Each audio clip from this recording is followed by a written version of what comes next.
afternoon, everyone. It is day 6 of church in the time of quarantine, so hope everybody is doing well. It's kind of cloudy outside, so I decided to wear orange to make me look like the sun. Anyway, I'll keep it a little short today. I already sent out a sermon, so I think there's probably only so much of me you can take in a given day. So just a few announcements. We have a winner from yesterday's trivia question, which was adjusted for inflation, the highest grossing movie of all time. And that winner was Mary Lloyd Lynn Murphy. So congratulations to her. And you are now in the annals of greatness. And so if that moves us on to today's trivia question. We're going to go with a little sports today. Try and keep some diversity. So here's today's question. The most points scored in an NBA game was by Wilt Chamberlain, who scored 100 points on March 2nd, 1962. The second most was 81, scored by this player on January 22nd, 2006. So which player scored 81 points on January 22nd, 2006? So if you have the right answer, please send in an email, and you will be on the pantheon of greatness of our trivia question. And the last thing I wanted to say today, a couple things. I did go in and quietly celebrate Eucharist this morning, so we didn't miss a Sunday in that regard. And then also want to wish a happy birthday to Claire Green today. So happy birthday, Claire. Hope you are having a wonderful birthday. Okay, so our person, I'm doing in back-to-back people to remember, but today's we have to remember because he is associated with St. John Chrysostom. James de Koven, who was rector there. He is also on the Episcopal Church calendar, and according to one source, he was the greatest product of the American Church. So, and he was one of ours at one point in time. He was born in Middleton, Connecticut, September 19th, 1831.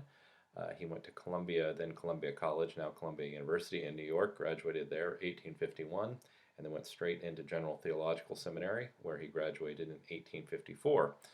Supposedly he had a number of job offers, whatever you're supposed to say about people graduating from seminary, but he turned all those down and did something crazy. He came to Wisconsin and started teaching at Nashotah House, and did that for a while. I came across a very interesting thing, an article written about him in 1893, and it says this. Said at Delafield, about 5 miles from Nashotah, he opened a parish school in connection with the little mission church of St. John Chrysostom. So there we are. We were famous back as far as 1893.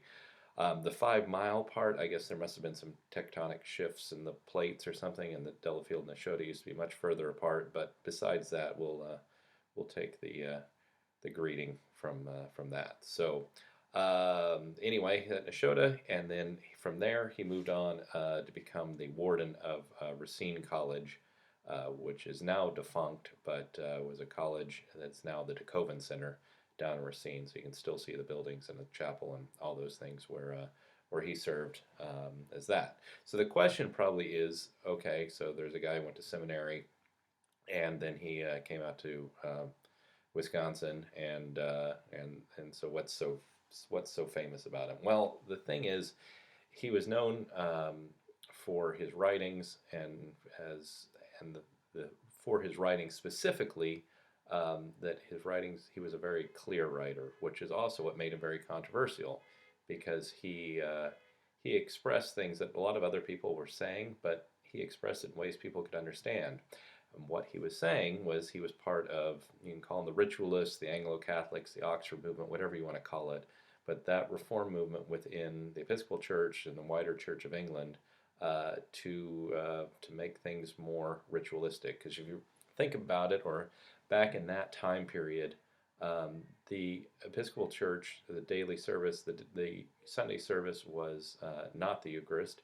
Instead, it was morning prayer. So the idea of dressing up and having a chasuble and having candles on the altar and all those sorts of things that we sort of take for granted, and having weekly Eucharist, was controversial back then, and he was the one that really advocated for that. And you could say that even the 1979 prayer book is kind of his winning, because the Eucharistic service became the primary service on Sunday. So the ritualist won out, but de Koven took a lot of heat for it. He was nominated to be bishop of 4 different places: Wisconsin, Fond du Lac, Illinois, and what was the other one? Massachusetts. That was the fourth one. Sorry. And all 4 times he was shot down because he was so controversial. So anyway, but that's him. He was rector at St. John Chrysostom for a while and is now on the church calendar. So, and he died in 1879, relatively young age of 48, after he slipped on the ice down Racine. So that's our guy for today. Thanks for listening, and I will talk to you tomorrow. Bye.